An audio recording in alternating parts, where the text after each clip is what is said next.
Hello and welcome. Today I'm going to show you how to remove the background from an image in Krita. First, open your image in Krita.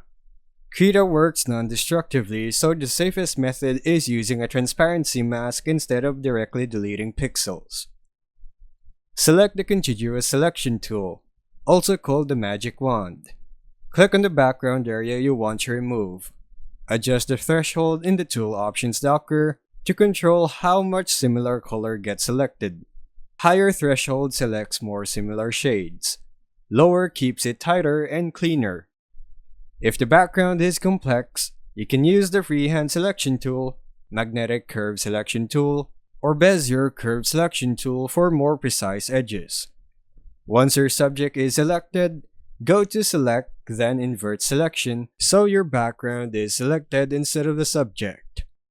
Now instead of pressing delete, right-click the image layer and choose Add Transparency Mask. This hides the background while keeping the original pixels intact. If needed, select the mask thumbnail and use a black brush to hide more areas or white to restore details. And that's how you remove background from an image in Krita. Thanks for watching.